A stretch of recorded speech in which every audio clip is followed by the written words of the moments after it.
கொள்கை வழிகாட்டியாக வரக்கூடிய பன்னூல் ஆசிரியர், இந்த சமுதாயத்திற்கு பல நூல்களை தந்தவர்.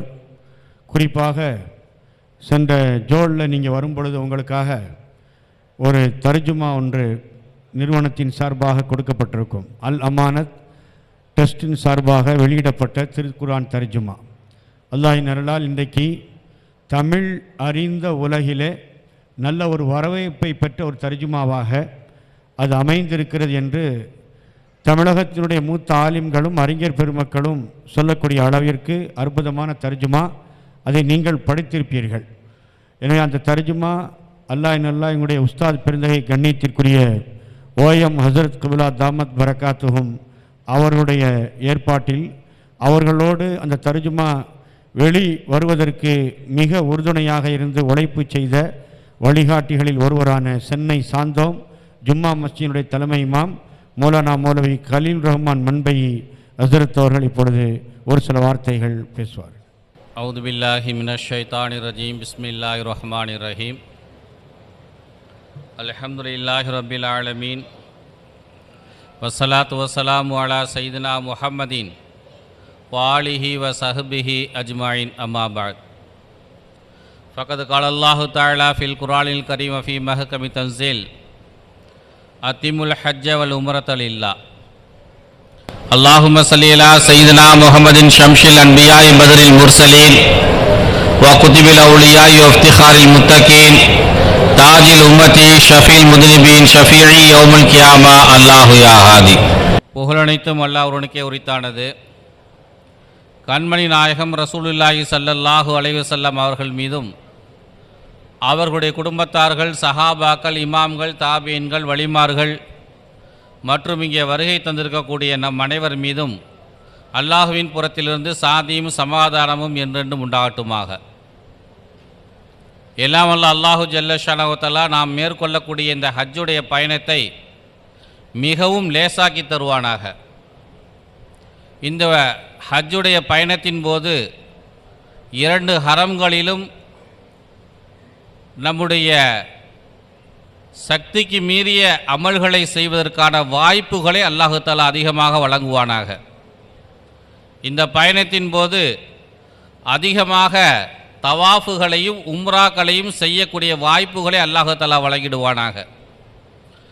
இந்த ஹஜ்ஜை நமக்கு கடைசி ஹஜ்ஜாக ஆக்கிவிடாமல் மீண்டும் மீண்டும் ஹஜ்ஜு செய்யக்கூடிய நசீபை வல்ல அல்லாஹு தஆலா நம் அனைவருக்கும் மீண்டும் மீண்டும் தந்தருள்வானாக. நாம் ஹஜ்ஜு செய்வது போன்றே நம்முடைய பிள்ளைகளும் நம்முடைய சந்ததியினரும் மீண்டும் மீண்டும் ஹஜ்ஜு செய்யக்கூடிய நசீபை வல்ல அல்லாஹு தஆலா தந்தருள்வானாக. 2 ஹரம்களிலும் நாம் கேட்கக்கூடிய எல்லா வகையான துஆக்களையும் அல்லாஹு தஆலா ஒப்புக்கொள்வானாக. இந்த பயணத்தின் போது எந்த விதமான நோய் நோக்காடுகளும் இல்லாமல் ஆரோக்கியமாக அமல் செய்துவிட்டு திரும்புவதற்கு வல்ல அல்லாஹு தஆலா அருள் செய்வானாக. கண்மணி நாயகம் ரசூலுல்லாஹி ஸல்லல்லாஹு அலைஹி வஸல்லம் அவர்களை கனவிலும் நனவிலும் கண்டுகளித்து பேரானந்தம் கொள்ளக்கூடியவர்களில் அல்லாஹ் நம்மை மாக்கி அருள்வானாக. கண்ணியத்திற்கும் பெரும் மதிப்பிற்கும் உரிய அல்லாஹுவின் நல்லடியார்களே, உம்ரா எப்படி செய்ய வேண்டும் என்பது குறித்து இன்ஷா அல்லாஹ் பிறகு உங்களுக்கு ஹசரத் அவர்கள் விவரமாக எடுத்து சொல்லுவார்கள். இந்த ஹஜ்ஜுடைய பயணத்தின் போது நாளை நீங்கள் பயணம் செய்யக்கூடியவர்கள் ஏறத்தாழ 36-35 நாட்கள் மக்கா மதீனாவில் இருக்கப் போகிறீர்கள். அதிலும் குறிப்பாக சுமார் ஒரு 17 நாட்கள் குறைவில்லாமல் நீங்கள் மக்காவில் இருப்பீர்கள். மக்காவில் இருக்கக்கூடிய இந்த 17 நாட்களும் ஒரு பொற்காலம் என்று தான் சொல்ல வேண்டும். ஏற்கனவே மீரான் ஹசரத் அவர்கள் சொன்னது போல கூட்டமே இல்லாத ஒரு காலத்தில் நீங்கள் ஹரமுடைய எல்லைக்குள் நீங்கள் இருப்பீர்கள். அந்த சந்தர்ப்பங்களில் நீங்கள் அதிகமாக செய்ய வேண்டிய 2 அமல்கள் குறித்து உங்களுக்கு நான் சொல்லித் தருகிறேன். இந்த 17 நாட்களில் 2 அமல்களை நீங்கள் அதிகமாக செய்ய வேண்டும். ஒன்று உம்ரா, 2வது தவாஃப். இது அல்லாத எல்லா அமல்களையும் நாம் இருக்கிற இடத்திலேயே செய்து கொள்ளலாம். நாம் இருக்கிற இடத்திலேயே தொழுது கொள்ளலாம், நோன்பு நோக்கலாம், குர்ஆன் ஓதலாம், ஸலவாத் ஓதலாம், திக்ருகள் செய்யலாம், எந்த வகையான அமல்களையும் நம்முடைய வீடுகளிலேயே நம்முடைய மஹல்லா பள்ளிவாசலிலேயே செய்யலாம். ஆனால் அந்த இடத்தில் மட்டுமே செய்யக்கூடிய 2 விசேஷ அமல்கள் இருக்கிறது என்றால் அது தவாஃபும் உம்ராவும் தான். அதில் அல் அமானத் ஹஜ் சர்வீஸ் உங்களுக்கு ஒரு மிகப்பெரிய வாய்ப்பை வழங்கி இருக்கிறது. 1996களிலிருந்து இன்று வரை அல் அமானத் ஹஜ் சர்வீஸு இதற்கென்று ஒரு தனியாக அமல் செய்யக்கூடிய ஒரு மேப்பை எங்களுடைய ஹஸ்ரத்துனா ஓஎம் அப்துல் காதிர் பாக்கவி ஹஸ்ரத் அவர்கள் வழங்கியிருக்கிறார்கள். தினமும் காலையிலேயோ அல்லது மாலையிலேயோ தினம் ஹஸ்ரத் அவர்கள் உம்ரா அழைத்து சென்று விடுவார்கள். தினம் உம்ராவுக்கு போவோம். 17 நாட்கள் நாம் இருக்கிறோம் என்றால் 17 உம்ராக்களை அல் அமானத் ஹஜ் சர்வீஸ் நிறுவனமும் நம்முடைய தலைமை வழிகாட்டிய ஹஸ்ரத் அவர்களும் உங்களை செய்ய வைப்பார்கள். தினம் ஹஸ்ரத்து கூடயே யாரெல்லாம் போகிறீங்களோ அவங்க எல்லாம் அந்த உம்ராவை செஞ்சிடலாம். ஏனென்றால் அல்லாஹு தஆலா திருக்குர்ஆனில் அத்திமுல் ஹஜ்ஜ வல் உம்ரத்தல் இல்லா, அல்லாஹ்வுக்காக வேண்டிய ஹஜ் செய்யுங்க, அது வருஷத்துக்கு ஒரு தடவை தான் செய்ய முடியும். ரமலான் மாதத்தில் நோன்பு வருஷத்துக்கு ஒரு தடவை தான் நோன்பு நோக்க முடியும். ஆனால் அது 30 நாள் நோன்பு. ஹஜ்ஜுங்கிறது வருஷத்தில் ஒரு நாள், அது 5 நாளில் செய்யக்கூடிய ஒரு அமல். 5 நாளில் செய்யக்கூடிய ஒரு அமல். ஒரு நாளைக்கு 5 நேரம் தொழுது கொள்ளலாம். ஜக்காத்து வருஷத்துக்கு ஒரு தடவை கொடுத்து கொள்ளலாம். ஆனால் வருஷத்துக்கு ஒரு முறை 5 நாட்கள் நம்ம அங்கே போய் தான் செஞ்சாகணும். இந்த ஹஜ்ஜுடைய அமலை நாம் இருக்கிற இடத்துல செய்ய முடியாது. நோன்பு எங்கிருந்து வேண்டுமானாலும் வைக்கலாம், தொழுகை எங்கிருந்து வேண்டுமானாலும் தொழுகலாம், ஜக்காத்து எங்கிருந்து வேண்டுமானாலும் கொடுக்கலாம். ஆனால் ஹஜ்ஜு அங்கே தான் போய் செய்ய முடியும், உம்ரா அங்கே தான் போய் செய்ய முடியும், தவாஃபு அங்கே தான் போய் செய்ய முடியும்.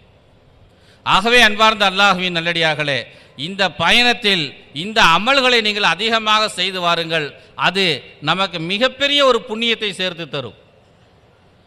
இஸ்லாம் வழங்கி இருக்கக்கூடிய ஆக உயர்ந்த உயர் ரக அமல்களிலேயே 3 அமல்கள் இருக்கிறது என்றால் அது ஹஜ்ஜு, உம்ரா, தவாஃப்.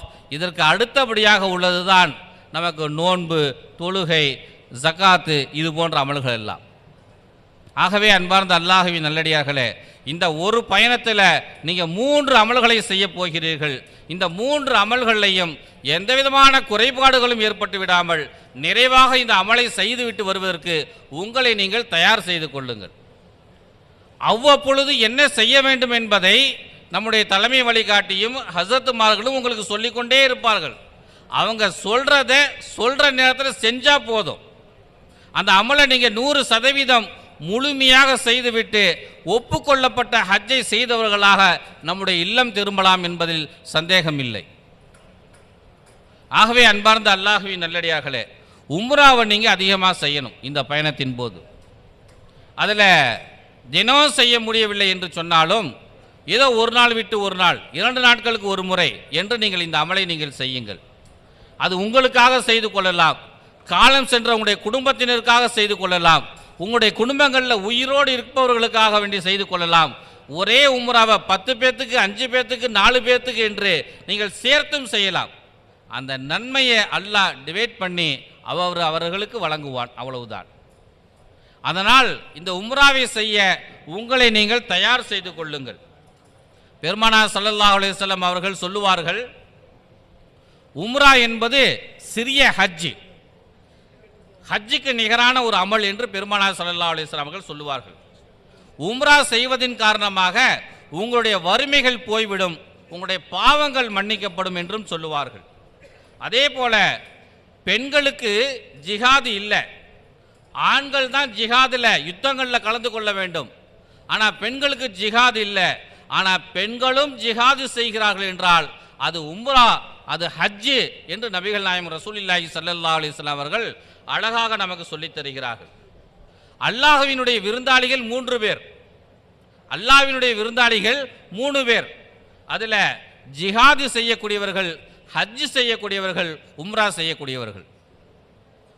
அந்த 2 விருந்தாளிகளாக அல்லாஹ்விடத்தில் நாம் செல்கிறோம்.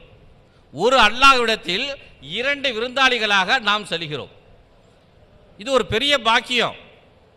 நம்முடைய வீட்டுக்கு விருந்தாளி வர்றது, சில பெரிய விருந்தாளிகள், சில விசேஷமானவர்கள் வருவது நம்ம பாக்கியமாக கருதுறோம் இல்லையா? நாம் இப்போ அல்லாஹ்வுடைய விருந்தாளியாக செல்வது அல்லாஹ் ரொம்ப சந்தோஷப்படுகிறான் என்பதை நாம் புரிந்து கொள்ள வேண்டும். அதே போல நபிகள் நாயகம் ரசூலுல்லாஹி ஸல்லல்லாஹு அலைஹி வஸல்லம் அவர்கள் தங்களுடைய வாழ்நாளையில் 4 உம்ராக்களை செய்திருக்கிறார்கள். அதில் ஹஜ்ஜு செய்யறதுக்கு முன்னால் 3 உம்ராக்களை செய்திருக்கிறார்கள். ஹஜ்ஜு செய்யறதுக்கு முன்னால் 3 உம்ராக்களை செய்திருக்கிறார்கள். ஹஜ்ஜோடு சேர்த்து ஒரு உம்ராவை செய்திருக்கிறார்கள். அதனால் நாம் இந்த பயணத்தின் போது அதிகமான உம்ராக்களை நாம் செய்யலாம், செய்வதற்கு நமக்கு மார்க்கம் வழிவகுத்திருக்கிறது என்பதை நீங்கள் கவனித்துக் கொள்ள வேண்டும். அதே போல ஹஜரத் இப்னு உமர் ரலியல்லாஹு தஆலா அன்ஹு அவர்கள் ஒவ்வொரு மாதமும் 2 உம்ராக்கள் செய்வார்கள் என்று ஒரு ஹதீஸ் நசையில் பதிவு செய்யப்பட்டு இருக்கிறது. அனஸ் ரலியல்லாஹு தஆலா அன்ஹு அவர்கள் தன்னுடைய தலையில் முடி கொஞ்சம் கருப்பாயிடுச்சுனாவே உடனே உம்ரா செய்ய போயிடுவாங்களாம். தலையில் வெள்ளை தலை இருக்கும், உள்ளுக்குள்ள தோல் தெரிவதற்கு முன்னதாகவே தலை கருப்பாயிடுச்சுன்னா, முடி கருப்பாயிடுச்சுன்னா உடனே அவர்கள் உம்ரா செய்ய புறப்பட்டு விடுவார்கள். அது 15 நாளாகவும் இருக்கலாம், 20 நாட்களாகவும் இருக்கலாம். இவ்வளவு குறுகிய காலங்களில் அவ்வப்பொழுது உம்ரா செய்து கொண்டிருந்திருக்கிறார்கள் என்றெல்லாம் ஹதீஸுகளில் நம்மளால் பார்க்க முடிகிறது. ஆகவே அன்பார்ந்த அல்லாஹ்வின் நல்லடியார்களே, நாம் உம்ராவை அதிகமாக செய்ய வேண்டும். அதே போல இரண்டாவதாக நாம் தவாஃபுகளையும் அதிகமாக செய்ய வேண்டும். தினம் ஒரு உம்ரா, தினம் ஒரு தவாஃப், 17 உம்ரா 17 தவாஃப், பெரிய பாக்கியம். நம்ம அங்கே செய்யக்கூடிய அமல்களிலேயே மிகப்பெரிய பாக்கியமாக அது அமைந்துவிடும். இந்த பயணத்தின் போது 2 ஹஜ்ஜுகள் செய்துவிட முடியாது, 3 ஹஜ்ஜுகள் செய்துவிட முடியாது. ஆனால் ஒரு ஹஜ்ஜு தான் செய்ய முடியும். நீங்கள் 10 உம்ரா செய்யலாம், 10 தவாஃப் செய்யலாம். இதற்கு உங்களுடைய உடலை நீங்கள் தயார் செய்து கொள்ளுங்கள், உங்களுடைய மனதை நீங்கள் தயார் செய்து கொள்ளுங்கள். இந்த அமல்களை செய்வதற்கு எப்படி வியூகங்களை வகுக்க வேண்டும் என்று உங்களுடைய வியூகங்களை வகுத்துக் கொள்ளுங்கள். நபிகள் நாயகம் ரசூலுல்லாஹி ஸல்லல்லாஹு அலைஹி வஸல்லம் அவர்கள் சொல்லுவார்கள், ஒரு ஹதீஸ் திருமதியில் பதிவு செய்யப்பட்டிருக்கிறது, நம்ம காபத்துல்லாவை தவாஃப் செய்கிறோம் இல்லையா, இது எதை போன்றது என்றால் மலக்குமார்கள் அல்லாஹ்வினுடைய அரிஷை சுத்துவதை போன்றது.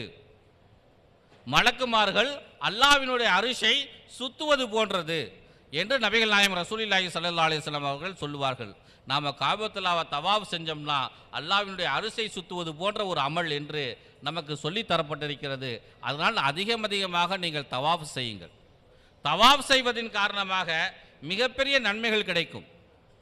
பகதாதில் குர்ஸு பின் விப்ராஹ் என்ற ஒரு இறைநேசர் இருந்தார்.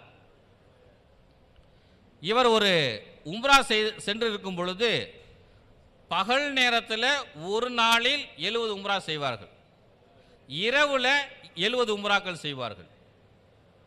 ஒரு உம்ரா செஞ்சு முடித்தோம்னா ஏறத்தாழ 30 மைல் நடந்த மாதிரி ஒரு கணக்கு. நடக்கிறோம் இல்லையா, அமலுங்கிறது நடக்கிறது தானே, அங்கே தவாஃபுங்கிறது நடக்கிறது, சை என்பது நடப்பது, மினா முஸ்தலிஃபா அரஃபா என்பது நடப்பது. இங்கு நடப்பது தான் அமல், நம்முடைய கால்கள் செய்வது தான் அமல், சோர்வில்லாமல் உடலை பார்த்து கொள்வது தான் அமல். அதனால் இந்த அமலை நீங்கள் திருப்திகரமாக செய்ய வேண்டும்.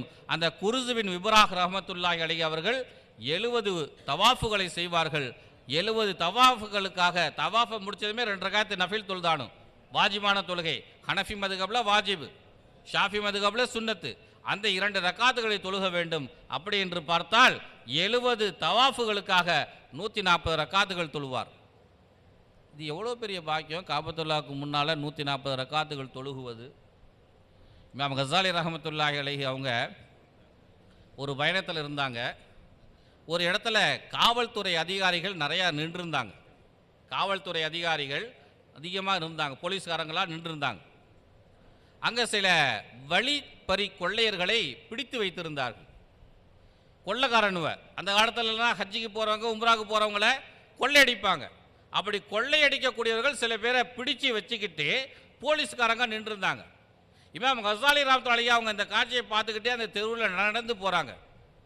போய்கொண்டே இருக்கும் பொழுது அந்த திருடர்களில் ஒருத்தன் தொழுதுகிட்டு இருக்கிறான்.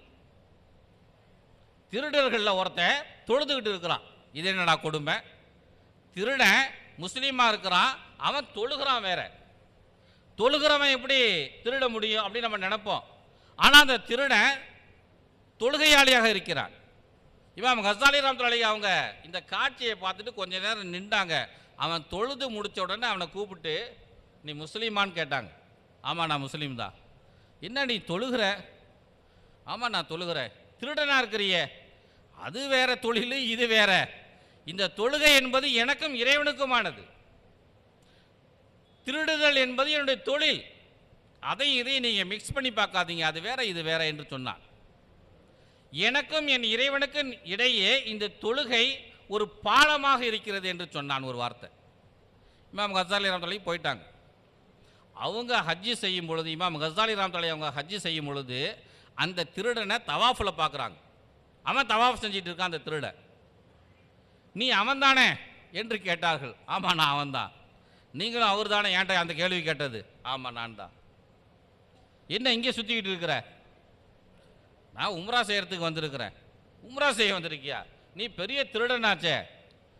அன்னைக்கு நான் திருடனாக இருந்தேன். நான் தொழுகையை தொடர்ந்து தொழுது கொண்டே வந்ததால் அந்த தொழுகை என்னை திருட்டு தொழிலிருந்து வெளியேற்றி விட்டது.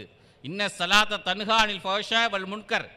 நீங்கள் தொழுதா உங்கள்கிட்ட இருக்கக்கூடிய கெட்ட அருவருப்பான காரியங்களை எல்லாம் அது அகற்றிவிடும் என்று அல்லாஹ் தஆலா திருக்குர்ஆனில் சொல்கிறானே, அதுபோல அந்த தொழுகை என்னை அகற்றி விட்டது. நான் இப்பொழுது இங்கு வந்து தொழுது கொண்டிருக்கிறேன் என்று அந்த திருடன் சொன்னதாக இமாம் கசாலி ரஹ்மத்துல்லாஹி அலைஹி அவர்கள் தம்முடைய இஹ்யாவில் இந்த வரலாற்றினை எழுதியிருக்கிறார்கள்.